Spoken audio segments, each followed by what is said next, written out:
मागच्या मैदानामध्ये देखील एक नंबर, या मैदानात देखील एक नंबर. हो. मागच्या मैदानात पण विंगेजच्याच मैदानामध्ये दुसरा आणि बैल होता, तेव्हा पण भारतने एक नंबर केला. तेव्हा तिथे अशी राणा म्हणून होता, राणा आणि भारत. आणि आजच्या मैदानाला रैना आणि भारत. त्यात एक वैशिष्ट्य म्हणजे ना आजच्या मैदानाचा, जेव्हा गाडी सेमीला होती तेव्हा खांदा वेगळा होता भारतचा, फायनलला खांदा वेगळा आला. काय दादा कुठेतरी आप्पांचा विषय हार्डच आहे. हो.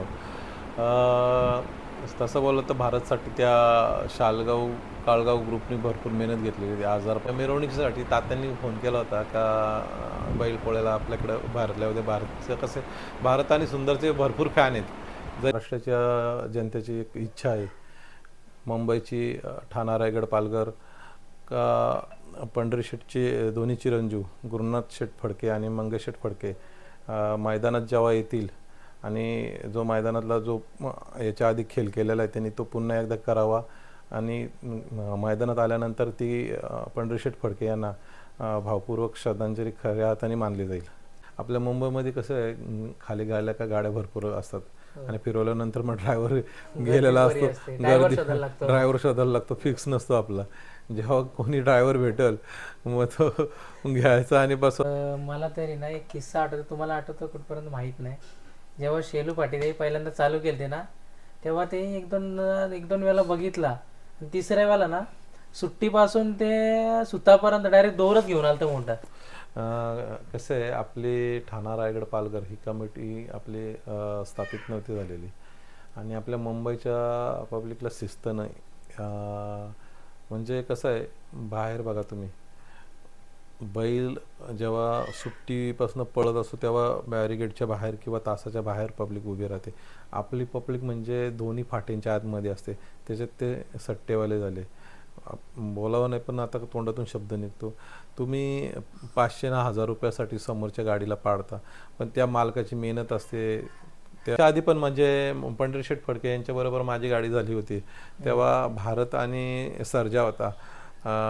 धनाजी तात्यांचा सर्जा कटेकर यांच्याकडे पळत होता, कृष्णा कटेकर. आणि तेव्हा पंढरीशेठ फडकेकडं मांगडे तात्यांचा सुंदर आणि आपला हा महबूब. तर त्यावेळेस तर उसटण्याला आमची गाडी झाली होती, त्यावेळेस पण त्यांनी दोर लावले होते. दादा नमस्कार. नमस्कार. आजच्या विंग मैदानाचा एक नंबरचा मानकरी ठरला भारत आणि रैना, त्याबद्दल काय सांगाल? विषय म्हणजे असा होता का घरचीच गाडी पळवायची होती विंग मैदानामध्ये, आधीच ठरला होता आमचा. बरेचसे मैदान भारताने बाजीच पळवत होतो आपण, आणि भारतमध्ये आपण म्हणजे दुसऱ्यांना पायऱ्या करून मैदान करत होतो. घरच्यांची पण एक इच्छा होती का आपली घरचीच गाडी पळवायची आणि भारतमध्ये दोन्ही वासरांना पळवायची. तर आता ह्या मैदानात मग आम्ही रैना आणि भारतचा आपल्या भारत ग्रुप, दैवली बदलापूर आणि शाळगाव काळगाव सगळ्यांनी आम्ही असं ठरवून तो नियोजन केला होता. नक्कीच ना. तुम्ही मागच्या वेळेस पण पायऱ्याविषयी काहीतरी तुमच्या मतभेद थोडाफार झालं होतं, त्याविषयी काय? बऱ्याचशा जणांना आपण बैल दिले, ज्यांचे बैल उजेडत नव्हते त्यांना आपण उजेडत आणले भारतने. ज्यांना माहीत पण नव्हता का हा बैल एक नंबराचा आहे, अशा बैलांना भारतने घेऊन एक नंबर करून त्या बैलांना उजेडत आणले. आपण बऱ्याचशा जणांना असं म्हणजे बोलत नाही का बैल पळतो म्हणून तो नंबर होतोय, पण जी उजेडत नव्हती बैला त्यांना भारतने उजेडत आणली. आणि तशा बऱ्याचशा जणांना मी फोन पण केला होता आपल्या या खोंडांसाठीच, पैऱ्यांसाठी. तर आपला बैल थोडा आजारामध्ये असल्यामुळे आपण आपल्या बैलाला सारखं मैदानात पळवत नव्हतो. मग मागून बघितलं 1-2 जणांकडं, तर मग ह्या मैदानाला दिला आहे, त्या मैदानाला दिला आहे. मग बोला जाऊ दे. तशी आपली दोन्ही आदत वासरं होती, ओपनमध्ये पळत होती आणि चांगल्यांना घासत होती. सेमीला घट्ट सुट्टा काढत होतं, पण सेमीला त्यांच्या ताकदीनुसार म्हणजे ते वयामानानुसार आदत असताना पण ते चांगल्या गाड्याने घासले. म्हणून आपल्याला एक इच्छा होती की चांगल्या बैलात टाकलं तर बाबा एक आपल्याला अंदाज तरी येईल का आपला वासर पळ किती वासराचा. आणि दादा एक वैशिष्ट्य म्हणजे ना आजच्या मैदानाचा, जेव्हा गाडी सेमीला होती तेव्हा खांदा वेगळा होता भारतचा, फायनलला खांदा वेगळा आला. काय नाही, गटाला आम्ही काय केला, आम्हाला म्हणजे आम्ही आधीच ठरवलं होतं नियोजन. किरणला आम्ही बोललेलो होतो का आपण खांदे आधी भारतला आहे ना डाव्या खांदी टाकला गटाला आणि रैनाला त्याचा उजव्या खांदी टाकला आणि गट काढून घेतला. मग ते आमचं आधीच ठरलं होतं का असंच करायचं. आणि मग बोललो सेमीला आहे ते बोललो उजव्या खांदी भारतला टाकायचा आणि डाव्या खांदी रैनाला टाकायचा. मग गाडी किती गती लावते, कुठल्या खांद्यावरती बैलांना स्पीड कुठला चांगला लागतो, तर गटापेक्षा सेमीला चांगला स्पीड लागला. मग फायनलला पण मग आम्ही तसंच नियोजन ठेवला, डाव्या खांदी रैना आणि उजव्या खांदी भारत. मित्रांनो स्पीड असं तसा नाही लागला, डायरेक्ट बॅरिकेड तोडून पुढे गेली गाडी. हो, अनाउन्समेंट चालू होती बरेचशे वेळेला का गाडी पुढे गेले, बॅरिकेडच्या पलीकडं गाडी गेलेली आहे, गाडी पकडायला गाडी पण मग येताना त्यांनी मला वाटतं गाडी सोडूनच आणली तिकडे. दादा कुठेतरी आप्पांचा विषय हार्डच आहे. हो, तसं बोललं तर भारतसाठी त्या काळगाव ग्रुपनी भरपूर मेहनत घेतलेली होती आजारपणामध्ये. मग किरण आप्पा असेल, महेश आप्पा असेल, संजू ड्रायव्हर असेल, त्यांची सहकारी सगळे जे काय म्हणजे झाला, आता रमेश झाला, भैया सावंत झाला, सूरज झाला, असे बरेचसे जण आहेत की त्यांनी खूप मेहनत घेतली त्याच्या आजारपणामध्ये. आणि आज त्या मेहनतीचं त्यांना अक्षरशः म्हणजे त्या बैलांनी नाराज नाही केलं, त्यांना त्या मेहनतीचं फळ घेतलं. मागच्या मैदानामध्ये देखील एक नंबर, या मैदानात देखील एक नंबर. हो, मागच्या मैदानात पण विंगेसच्याच मैदानामध्ये दुसरा आणि बैल होता, तेव्हा पण भारतने एक नंबर केला. तेव्हा तिथे अशी राणा म्हणून होता, राणा आणि भारत. आणि ते आजच्या मैदानाला रैना आणि भारत. हो, आणि काही ठिकाणी ना भारत आणि बाजीची अनाउन्समेंट चालू. बाजीचा काय स्टेटस आहे? बाजी पण बाजीला काय झाला, आपण ते लखनचा पायरा केला होता, पण त्यांना एक मैदानाच्या आधी बैलाच्या त्या पायाला दुखापत झाली होती, मग तो पायरा कॅन्सल झाला आपला. आणि मग आपण तो आपला किस्मत म्हणून टाकला होता. थोडी गाडी तिला जी गती लागायला पाहिजे ती लागली नाही, मग परत गाडी नोंदवून ती गाडी पळवली बाजीची. पण नेमकी आपल्या भारतच्या सेमीमध्ये बाजी होता, बाजी 2 नंबर उतरला आणि भारत आणि रैना सेमी पास झाला. भावाच्या विरुद्ध पळाला. थोडक्यात म्हणजे बाजीची पण गाडी चांगली पळाली. बाजीचा तो मला वाटतं 3रा फेरा होता. मित्रांनो बघू शकता, नेहमी गाडी पळते ती रैना आणि बाजी. आज रैना त्याच्या गुरुसोबत पळाला, कुठेतरी एक भारत आणि रैना ही गाडी पळाली. दादा काय बोला? म्हणजे अक्षरशः खरी जी इच्छा होती ती आजच्या मैदानात पूर्ण झाली का भारतबरोबर आपल्याला ही दोन्ही खोंडा घालायची होती आणि कुठेतरी वरच्या मैदानामध्ये एक नंबर करायचा होता, मग रैना असो किंवा बाजी असो. पण आज रैना आणि भारतने ती इच्छा पूर्ण केली आपली. मित्रांनो, भरपूर जणांचं स्वप्न असतो तर घरचा साज आपल्या 1 नंबरामध्ये त्या ठिकाणी उतरावा 3 फेऱ्याचा. दादा कसं वाटतंय? घरचा साज तर रैना आणि बाजी पळत होतं, तर मुंबईची खूप हाऊस केली त्यांनी माझी घरचा साज, आणि वरच्या मैदानाला पण केली. कारण आज आपल्या सप्त हिंद केसरी भारत बरोबर दुसऱ्या वासराने पळायचा म्हणजे खरोखर म्हणजे त्यांनी त्याच्या बळावरती ते त्यांनी दाखवली पळ पण, आणि आजची फायनलचा मानकरी पण होऊन दाखवला. दादा मला वाटतं ना कुठेतरी तो मागचा विंगचा मैदान झाला त्याच्यानंतर ना भारतला सुंदर जवळ नेलेला मिरवणुकीसाठी, त्याच्याबद्दल काय अपडेट सांगा? अक्षरशः म्हणजे बऱ्याचशा लोकांची आज पण इच्छा आहे की भारत आणि सुंदर, तर पुढच्या मैदानात नक्कीच भारत आणि सुंदर पळणार आहे. आणि मिरवणुकीसाठी तात्यांनी फोन केला होता का बैल पोळ्याला आपल्याकडं भारतल्या होते. भारतचं कसे भारत आणि सुंदरचे भरपूर फॅन आहेत, जरी आज नंबरात बरीचशी बैलं आहेत, पण जी लोकांच्या मनामध्ये जी छबी बसले भारत आणि सुंदरची, ते लोकांना म्हणजे त्या जोडीची खूप आवड आहे. तर बरेचसे कमेंट येतात लोकांची का भारत आणि सुंदर एकत्र पुन्हा कधी पळणार आहेत. मित्रांनो कसं असतो, एक काल होता मोठा लक्ष छोटा लक्ष ही गाडी पळायची, त्याचप्रमाणे आता हा काल आहे का त्या ठिकाणी ना भारत आणि सुंदर अशी गाडी पळत होती. आता काय सांगतो? नक्कीच जसे मैदानाची बंदी उठली आणि जशी काय मैदानं पडली वरची 3 फेऱ्याची, आणि 1-2 मैदानं पळाल्यानंतर लोकांच्या नजरेत जी गाडी भारत आणि सुंदरची जी पळत होती ते सेम म्हणजे मोठ्या लक्ष छोट्या लक्षाची गाडी पळते त्या गाडीचा जो स्पीड आहे त्याचप्रमाणे या गाडीला स्पीड आहे अशी लोकांची चर्चा होती. म्हणजे जुने जाणते जे लोक आहेत ज्यांनी मैदानं केली किंवा मैदानं घेतली, आयोजक असतील, तर त्यांनी जे नजरेसमोरून बघितलेली ती गाडी पळताना छोट्या लक्ष आणि मोठ्या लक्षाची, त्याचप्रमाणे सुंदर आणि भारतची गाडी पळताना दिसत होती. कुठेतरी आपला देखील बिनजोडचा आता सीझन चालू होणार आहे, पण सीझन चालू होण्याअगोदर दहशत वाढली आहे. असं काय नाही. आज बघ, दिवस हे प्रत्येकाचे येतात आणि प्रत्येकाच्या दावणीला बैल बांधलेला आहे, पळणार आहे म्हणून बांधलेला आहे.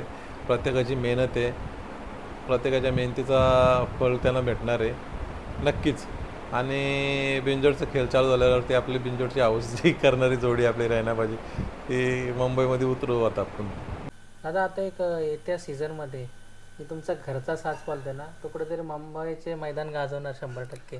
100% बरेचसे जणांची जी इच्छा आहे किंवा बरेचसे जण फोन करून बोलतात की तुमची जी गेल्या वर्षी आदत असताना वासरांनी चांगल्या चांगल्या गाड्या केल्या, तर ह्या वर्षी अजून म्हणजे चांगल्या स्पीडनी पळेल किंवा चांगला मुंबईमध्ये नाव करतील. तर खऱ्या अर्थाने खरी गोष्ट आहे ही की वासरा दोन्ही पण एकाला एक तोडीस पळतात.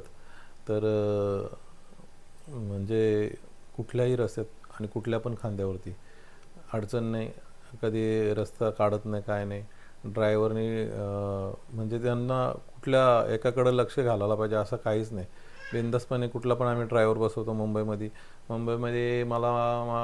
जवळजवळ आता मी म्हणजे ड्रायव्हर जेवढे पण बसवलेत, ज्ञानी मामा झाला, समीर झाला किंवा उमेश ड्रायव्हर झाला, महेश झाला, कुणाल झाला, असे 4-5 ड्रायव्हर बसलो होतो आम्ही मुंबईमध्ये. म्हणजे आपल्या मुंबईमध्ये कसं आहे, खाली गायला का गाड्या भरपूर असतात आणि फिरवल्यानंतर मग ड्रायव्हर गेलेला असतो, गर्दी, ड्रायव्हर शोधायला लागतो, फिक्स नसतो आपला. जेव्हा कोणी ड्रायव्हर भेटेल मग तो घ्यायचा आणि बसवायचा. आपला तो सोनिवलीचा काय याचं नाव, त्या पोराचं नाव मला चेतन, त्याला पण आम्ही बसवतो आणि चांगले हाकलतात, म्हणजे मनापासून हाकलतात. गाडी चांगली पळते दादा, स्वतःहून बोलतात ड्रायव्हर, गाडी फोडू नका दादा, ही गाडी तुमची चांगली पळते. मित्रांनो, वासरांचं असं वैशिष्ट्य आहे ना, त्यांना कशी पण उलटी कशी पण झोपा ती गाडी मारून दाखवणार. खरी गोष्ट आहे, दोन्ही खांद्यावरती दोन्ही वासरा पळतात आणि दोन्ही पब्लिकची आहेत. आपले मान्य कैलासवासी पंढरी शेठ फडके आज आपल्या या खेळामध्ये आहेत नाहीत, पण त्यांची कुठेतरी एक पिढी आता या क्षेत्रामध्ये उतरते. दादा ते नवीन 2 खरेदी केल्या, त्याच्यावर काय सांगाल? पंढरी शेठ फडके जरी नसले, आपल्यातून आहेत ते, पण त्यांनी जो त्यांचा काल गाजवला आहे किंवा तो श्रीमंत असो गरीब असो, त्याला सारखीच इज्जत देणे, म्हणजे भूतोना भविष्य असा व्यक्ती पुन्हा कधी होणार नाही. आणि त्यांनी जे केलेलं बंदीमध्ये ज्या शर्यती चालू ठेवल्या मुंबईच्या म्हणा, त्यांच्या ताकदीवरती, ते कोणी करू शकत नाही.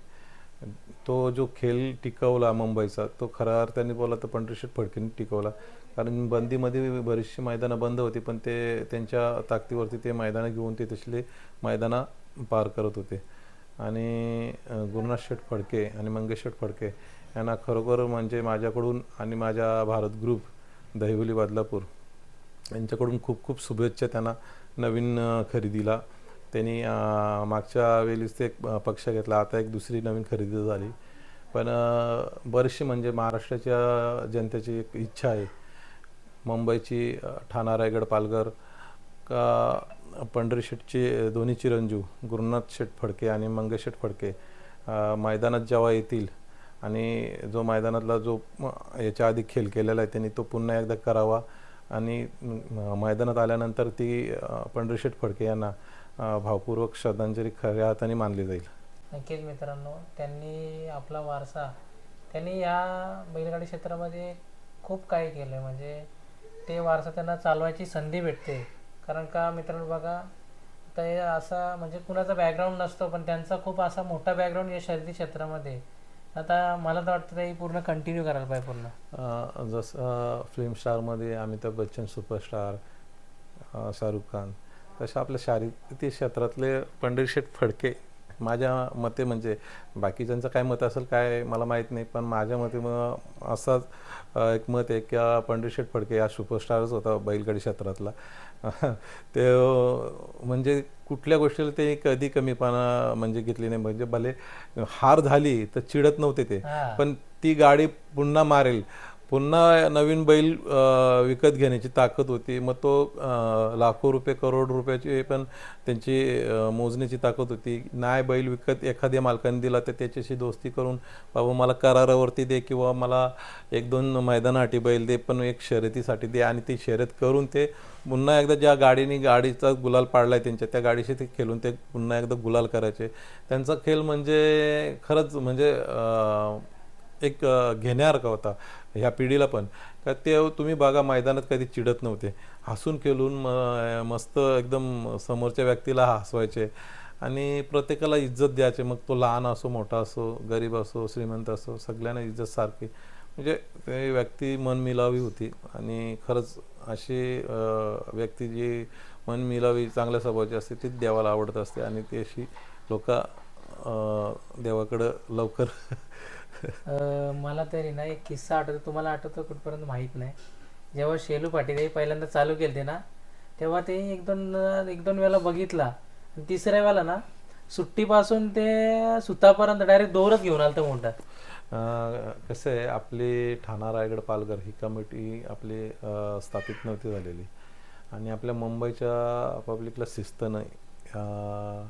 म्हणजे कसं आहे, बाहेर बघा तुम्ही बैल जेव्हा सुट्टीपासून पळत असतो तेव्हा बॅरिगेडच्या बाहेर किंवा तासाच्या बाहेर पब्लिक उभी राहते. आपली पब्लिक म्हणजे दोन्ही फाट्यांच्या आतमध्ये असते. त्याच्यात ते सट्टेवाले झाले, बोलावं नाही पण आता तोंडातून शब्द निघतो.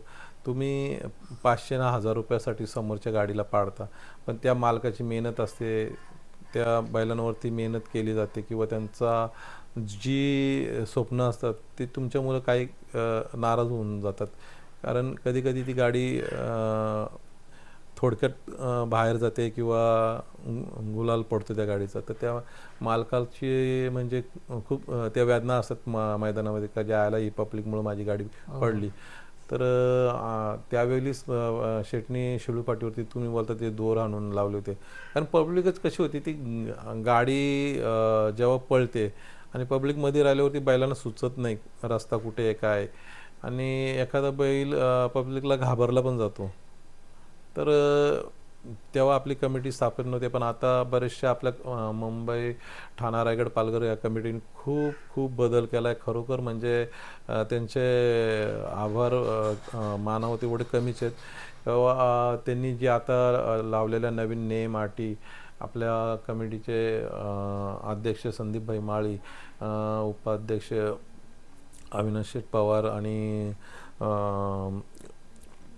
आकाश राऊत किंवा पप्पू शेठ मांगरोळ, आपले विकास खानोकर, विजय खानोकर, म्हणजे भरपूर असं म्हणजे कमिटीमध्ये आप्पा गायकवाड झाला, असे भरपूर जण आहेत, संजय जाधव आला, असे बरेचसे आपले कमिटीचे लोक आहेत. त्यांनी खूप मेहनत घेतली, निस्वार्थी मेहनत आहे त्यांची, किंवा त्याच्यात काय त्यांचा काय फायदा नाही, पण एक आपला मुंबईचा खेळ टिकवण्यासाठी किंवा मुंबईच्या पब्लिकला शिस्त लागली पाहिजे, मैदानाची शिस्त कशी असली पाहिजे, ते बरेचसे बदल केलेत. आणि खरोखर कमिटीचे मानावं तेवढे आभार कमीच आहेत. कमिटीने खूप मेहनत घेऊन ही मैदानाची शिस्त बदल केली आणि बरेचसे मैदानामध्ये अशी तुम्ही बघा आता बॅरिगेट लावला जातो, लाईव्ह म्हणजे निकालामध्ये जी भांडणं व्हायची बरोबरीच्या सामन्यामध्ये ती खूप कमी झालेली आहेत.